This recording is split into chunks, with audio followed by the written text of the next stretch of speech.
Liza Araneta Marcos, ang sabi niya, Mel, I love you. Sabay-sabay tayo magiging milyonaryo. Huwag kayong tataya sa loto!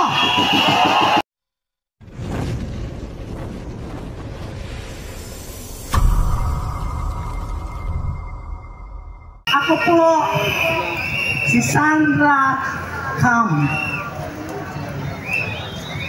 the President of the Whistleblowers Association of the Philippines, the former PCSO Director for 7 years during the Duterte administration. Ako po, sa pakikipaglaban ko sa korupsyon,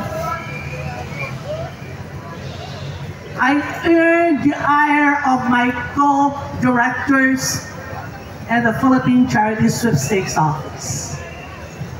At ako po ay nakulong kasama ang aking anak for 20 months sa kasong murder na ginawa ng kalaban namin na sinakyan ng mga direktor ng dalawa na opisyales ng PCSO dahil sa pagsabi ko, pagsiwala ng korupsyon sa aming ahensya.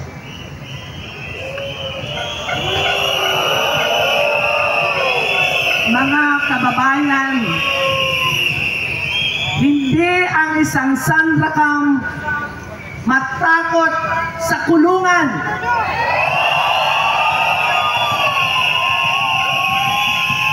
We were being acquitted for the crime because God is with us. The truth is with us at alam ng sambayanang Pilipino kung paano ako lumaban para sa karapatan ng mga mahihirap. Ako ang direktor. I'm the only director of the Philippine Charity Sweepstakes Office na every month mayroon kami ng pundo. We have a financial fund and charity fund na in 2 weeks time ako ang pinakamadaling makubos dahil hindi ko kayang kunin ang pundo ko at itago ko para sa mga kamag-anak.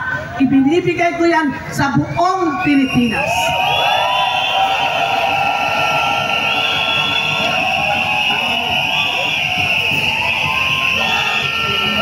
Mga general ang nakalaban ko. Pero hindi ako natakot. Dahil alam ko kung ano ang pinaglalaban ko para sa bayan.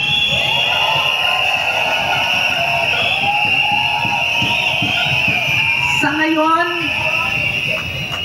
masakit ang loob ko dahil nung kapanahunan namin, nahihirapan manalo ng kahit 5 milyon buwan-buwan.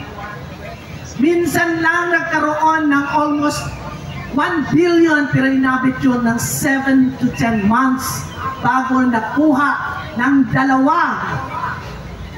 Winner na ang isa is construction worker from Samar and another one is a nurse from Legazpi City. Yan ang totoo na nananalo.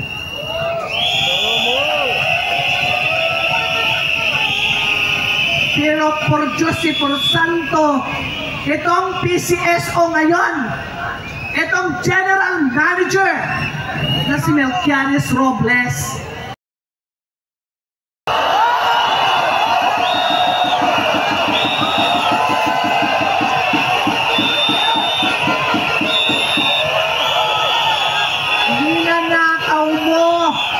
ninanakaw nyo ang pundo na para sa taong bayan.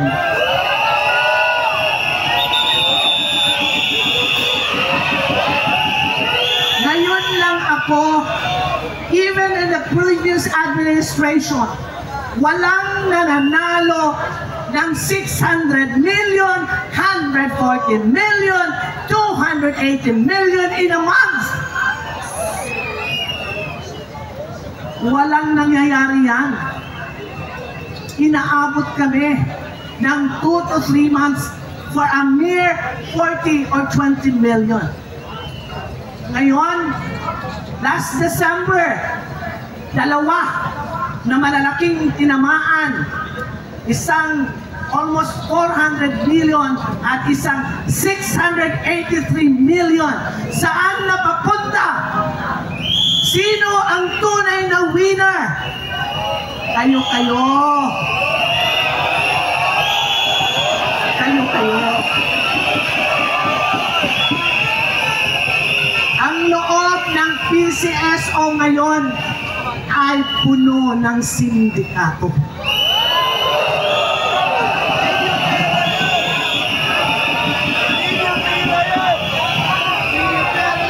Kung maalaala nyo, nung birthday ng GM Robles dito sa Malacanang, have you seen that video of Liza Araneta Marcos?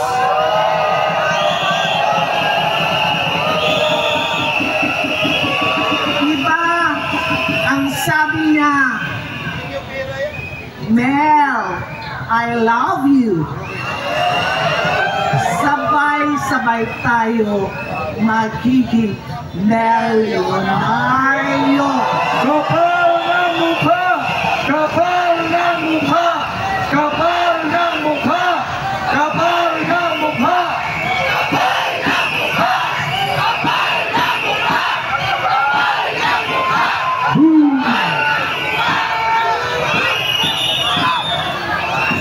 Nung kapanahonan namin,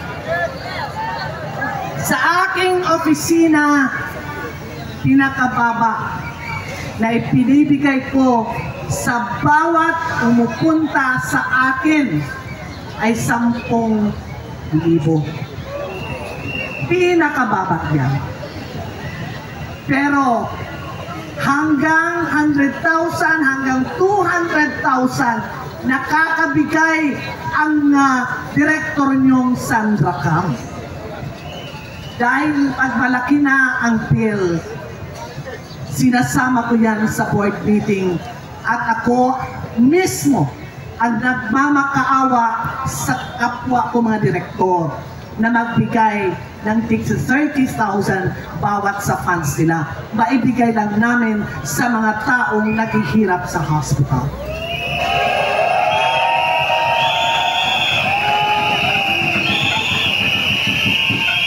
Sa ngayon, maraming nagre-report sa akin. 2 o'clock in the morning, pipila na. Buong Pilipinas to, ha? 2 o'clock. Dito, lalo dito sa Manila. 2 o'clock in the morning, ang mga kawawa nating mahihirap, pipila na sa PCSO. Hanggang alas 9 ng umaga. At ang matatanggap lang nila ay 3,000.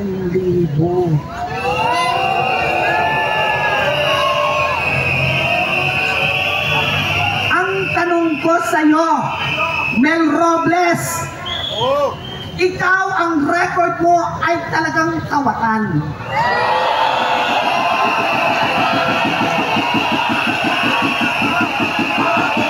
Kung maalaala mo, nagsilbi ka rin kay Pangulong Duterte. Pero anong ginawa sa'yo? Tinanggal ka dahil sa korupsyon.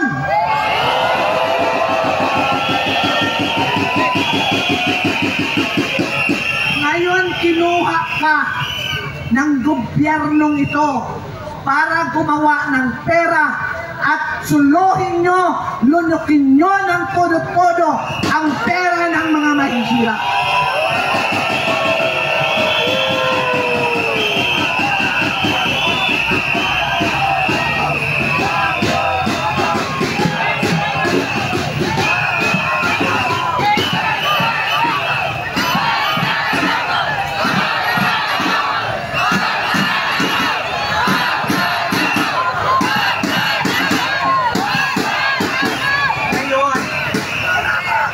Silensyo muna tayo. Ako ay nananawagan sa sambayanang Pilipino na itigil nyo nang habang nandito itong gobyernong ito at ang general manager ay ang magnanakaw na Robles. Huwag kayong tataya sa loto!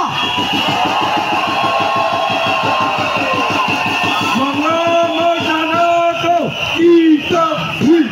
Mga magnanakaw, itagwin! Mga magnanakaw, itagwin! Mga magnanakaw, itagwin! Nung kapanahunan namin during the Duterte administration, tuwing may sakuna,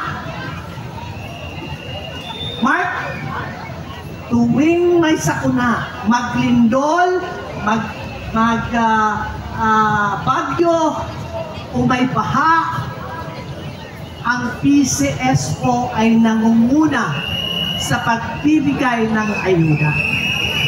Dahil darating at dadating, lalabas ang video ng isang taong mataas ng pulburon.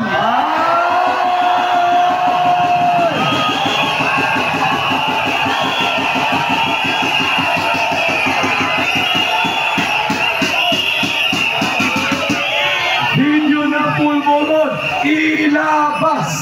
Video ng pulburon, ilabas! Video ng pulburon, ilabas! Video ng pulburon, ilabas! Video ng pulburon, ilabas! Video ng pulburon, ilabas! Sa ating mga uniform men, sa Armed Forces of the Philippines, at saka sa Philippine National Police, imulat nyo ang inyong mga mata. Marami na sa inyo ang ayaw na sa administrasyong ito.